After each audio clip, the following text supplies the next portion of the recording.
Es nedomāju, ka sapirkt smalku tehniku, ja tu neproti ar to rīkoties un to uzturēt, ir gudri. Tas ir tā kā pērtiķim dot granātu, nedod Dievs vēl kaut ko sarežģītāku. Ļoti nopietni jādomā par savu drošību. Ja? Situācija, kad paļauties 100%, ja? Uz kaut kādu no pusēm, diemžēl vairāk nevar. Budžets, komandieris un rezerve ir galvenie tādi jautājumi.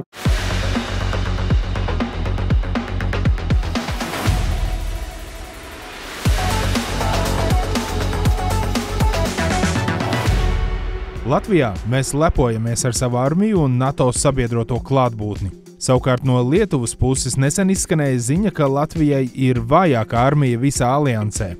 Lielais jautājums, vai Latvija ir NATO vājākais posms? Vienkārši skaidrībai, kāpēc lietuvieši domā, ka mēs esam vājākais posms.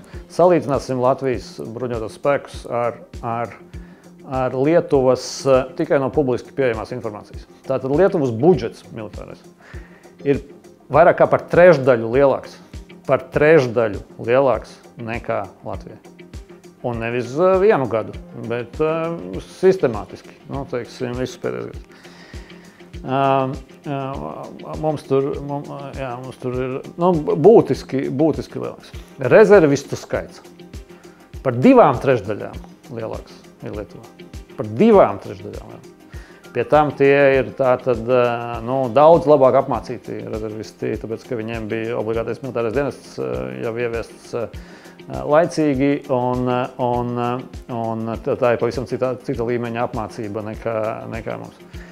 No viņu tātad, vienkārši tas ir nesalīdzinām. Tā Lietuvas armija ar Latvijas armiju ir nesalīdzināmi lielāka, ja? Un budžets ir nesalīdzināmi lielāks. Tie nav lietuvieši, tas ir viens atvaļināts militārists, kas šādu tēzi ir publiski paudis. Tā kā nevajag arī paļauties jebkurai tādai provokācijai. Dot kaut kādus raksturojumus vājāks vai nē, droši vien, lai to dara speciālisti, kuri vairāk saprot no tā.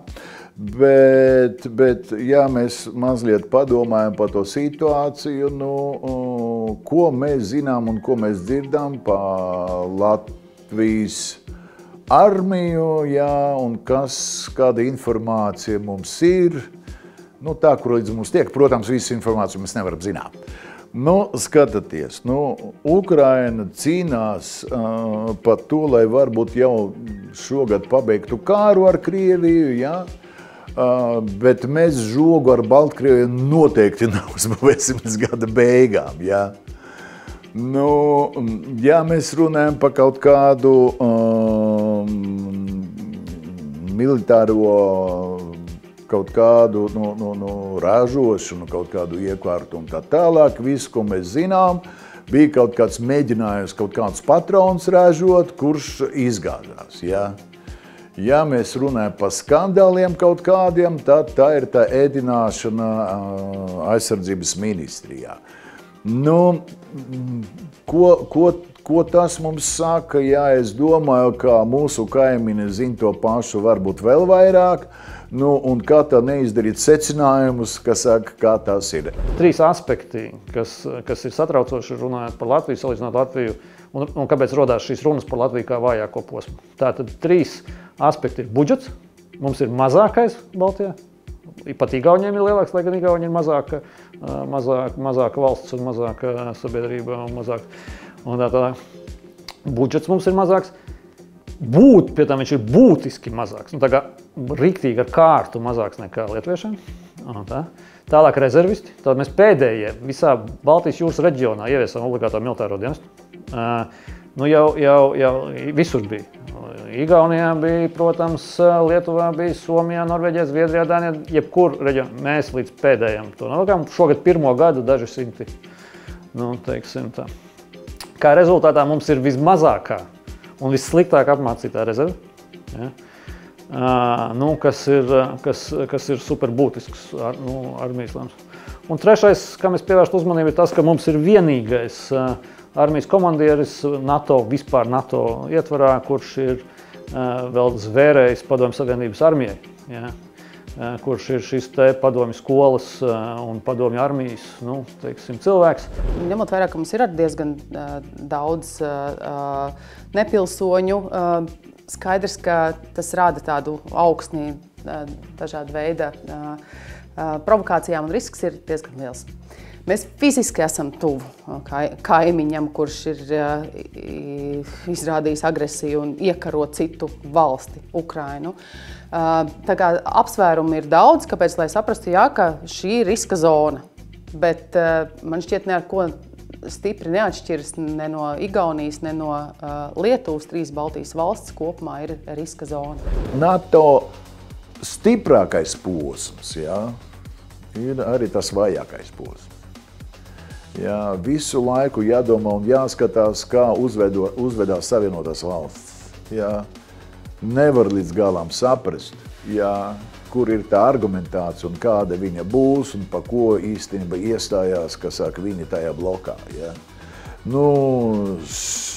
Šitādas pret Ukrainu sankcijas, teiksim, ka tur šaut drīkst, tur šaut nedrīkst, mēs jums raketas iedosim, kur jūs puses šaujat, to mēs nedosim un tā tālāk, izskatās diezgan jocīgi. Tas, ka mēs esam objektīvi vājākā, teiksim, armijā, Baltijas, tas ir vienkārši skaitļi. Budžets, protams, budžets ir tieši saistīts ar kaujaspējām, ar tām spējām, ko var nodrošināt. Tas taču nestrīdēsies par to. Teiksim, un tālāk tas personāla sastāvs, un viņa apmācības līmenis. Tie ir objektīvi tā, tas nav nekāds viedoklis, tie vienkārši ir fakti, ko kāds var redzēt. Un man ir komandierim jautājumi. Es nesaprotu, kāpēc mums ir šāds komandieris. Tādas ziņas, kur mēs sākam sevi kritizēt un sākam demonstrēt savu vājumu, tā ir medusmaize pretiniekam. Viena no, manuprāt, arī tādas militārās aizsardzības nozīmīgākajām daļām ir sabiedrības pārliecības veidošana. Un mums ir pašiem jābūt garā stipriem un jāspēj demonstrēt gan sev, gan arī pretiniekam, ka mēs esam stipri. Un, Dievs, te kāds nāks, dabūs tā, ka negribēsies vairs atkārtot.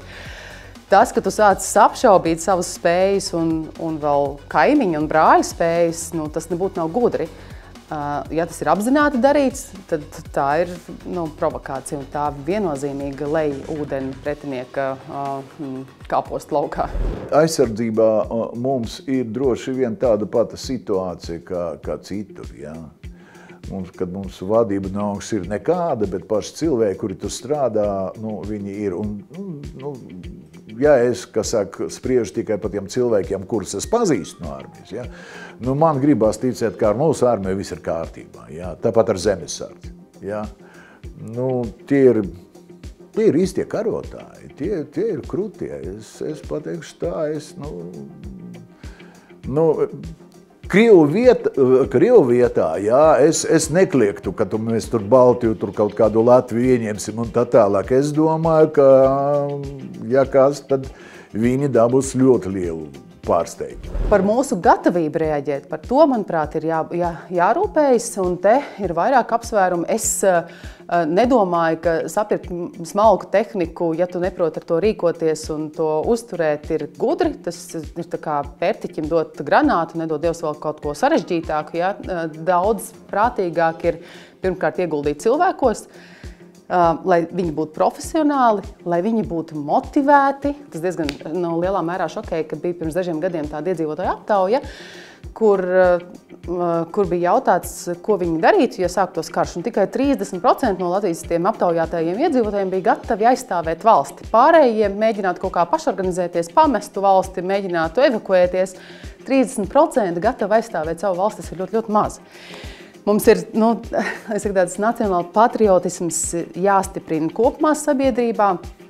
Un militārajā jomā nodarbinātie un tie, kas dien, es domāju, tur gan viss ir kārtībā. Es pati no gada sākuma dienēju zemesardzē, un es redzu, ar kādu aizrautību mūsu instruktori mūs apmāca. Viņi nežēlo savu pieredzi, enerģiju, fizisko spēku un, pat var teikt, kādu mīlestību.